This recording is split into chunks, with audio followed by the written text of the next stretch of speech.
আসসালামু আলাইকুম ওয়া রাহমাতুল্লাহি ওয়া বারাকাতুহু। প্রিয় বুড়িচং উপজেলাবাসী, আমি শঙ্কুচাল থেকে বলছি, রাজাপুর ইউনিয়ন শঙ্কুচাল কাজীবাড়ি থেকে বলছি, কাজী আবুল বাশার। সকালে দোকানে আসার পরে শুনলাম যে বৃষ্টির কারণে অনেক পানি হয়েছে।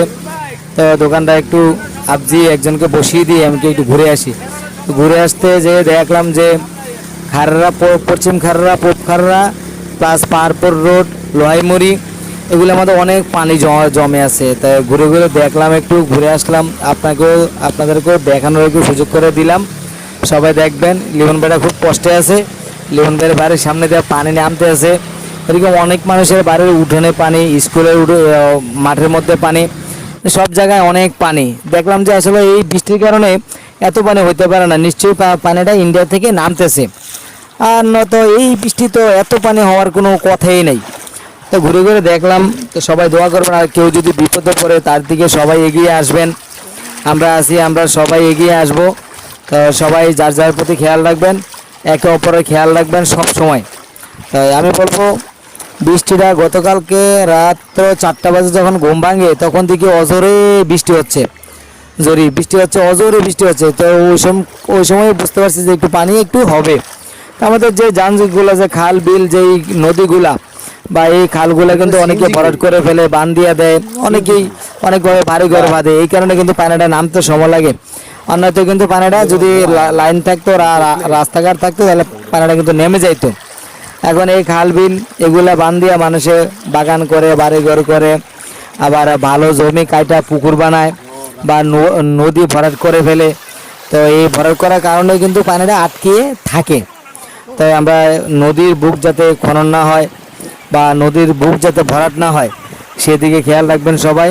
আর এই পানিটা তো চলে যাবে, একটু সময় লাগবে আস্তে আস্তে। আর এদিকে পানিটা বের হওয়ার রাস্তাটা খুব একটা কম। মেন রোডে যে ব্রিজগুলো ছিল, ওই ব্রিজগুলো দিয়ে পানিটা নামবে আস্তে আস্তে। তো পানিটা যাওয়ার রাস্তাটা একটু কম, তাই পানিটা জমে আছে। পানিটা হয়তো চলে যাবে, একটু সময় লাগবে। তো আপনার আশেপাশে গ্রামে, বাড়ি ঘরে, ভাই বোন, আত্মীয় স্বজন, পাড়া প্রতিবেশী, সবার দিকে সবাই খেয়াল রাখবেন, যাতে কারো কোনো ক্ষয়ক্ষতি না হয়, কারো ঘর যাতে ভেঙে না যায়। একটা ঘর ভাঙা অনেক কষ্টদায়ক, একটা ঘর উঠাতে অনেক সময় লাগে, অনেক টাকা পয়সার প্রয়োজন হয়। সবাই খেয়াল রাখবেন। আর আমাদের লিমন ভাইয়ের বাড়ির উপর দিয়েও পানি যাচ্ছে, নিজের চোখে দেখে আসলাম। সবাই লিমন ভাইয়ের জন্য দোয়া করবেন। ওনার গাড়িও আজকে বাড়িতে, গাড়ি নিয়ে বের হয় নাই। তো এই অবস্থার মধ্যে কীভাবে বের হয়? তাই সবাই দোয়া করবেন আমাদের জন্য। আর আমাদের সাথে চলুন না একজন প্লেয়ার, মোহাম্মদ রাব্বি, সবাই চিনেন। রাব্বির গুরুতর একটা সমস্যা হয়েছিল, জ্বরের থেকে টাইফয়েড নিউমোনিয়া হয়েছিল, পরে টাওয়ারা হসপিটালে নিয়ে গেছি। তা রাব্বির জন্য আমি দোয়া চাই, সবার কাছে রাব্বির জন্য দোয়া চাই। সবাই রাব্বির জন্য দোয়া করবেন মন ভরে, আল্লাহ যাতে ওকে সুস্থ করে দেয়। ছেলেটা এখনও বিয়ে শাদী করে নাই, সুস্থ হওয়ার পরেই আমরা নজদিক ওরে বিয়েটা করাবো। আমরা বিয়েটা খাওয়ার জন্য রেডি হয়ে আছি। রাব্বি যদি বিয়েটা সামনে পড়ে, রাব্বিরে কই, রাব্বি শোনা, আল্লাহ সুস্থ করে বাসায় আনছে, এখন তুমি বিয়েটা করে ফেলো তাড়াতাড়ি। তোমার বিয়েটা আমরা চলনে যাব, হ্যাঁ, কখন কি হয় বলা যায় না। ওই দিনকে তোমার যে অবস্থা দেখছি, আল্লাহ তোমার বাসায় আনছে, শুধু বিয়েটা করছো না এই কারণে।